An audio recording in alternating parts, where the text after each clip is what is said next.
The dance of a deeper explanation. Zen and the quiet mind. What if I told you that chasing a quiet mind in Zen is like mistaking a traffic cone for enlightenment? Makes no sense, right? But hang on, because Zen as quiet mind is not just inaccurate, it's a trap. A trap that simply turns your meditation cushion into glorified noise-cancelling headphones and completely misses the point of Zen. If you've ever tried to meditate and thought, my brain won't shut up, you're not failing.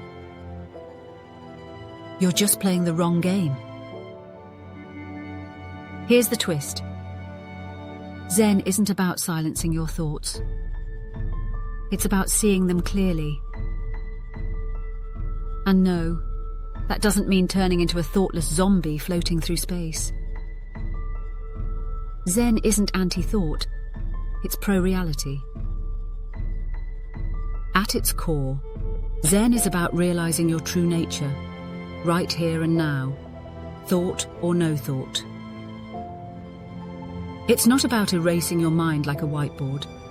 It's about understanding the nature of the whiteboard, the marker and the eraser. Thoughts will come. Emotions will flare. Distractions? Absolutely. But none of that is a problem until we make it one. Let's talk Zazen, the iconic seated meditation at the heart of Zen.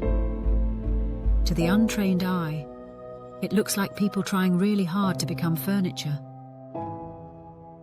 Still, quiet, unmoving. But what's really going on is more like mental cross-training. Not to crush the mind into silence, but to witness and ultimately reconcile its machinations without getting tangled up in the show. Here's the secret.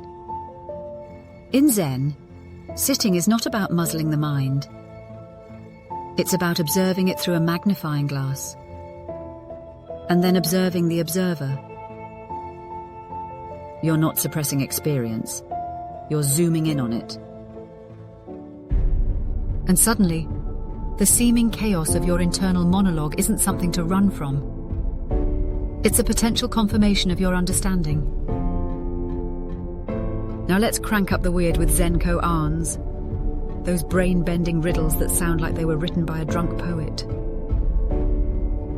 Koans exist to shatter your faith in the status quo, not cuddle it into simply keeping on. If you're clinging to a quiet mind, a Zen master might just shout, hit you with a stick, or drop a line like, when a bird chirps, how do you know it's a bird? That's not serenity, it's demolition.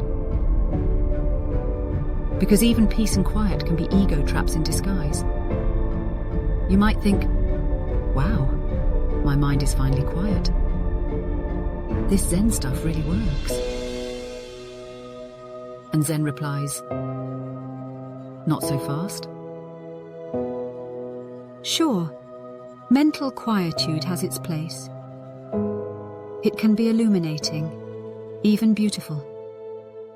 But in Zen, a calm mind is a road sign, not the road's end. The real destination.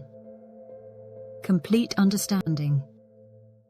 An awakened awareness that doesn't flinch in the face of noise, thought, or emotion.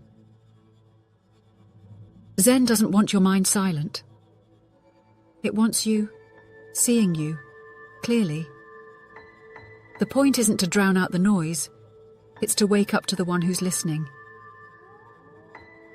And when that happens, you're no longer trying to silence the world.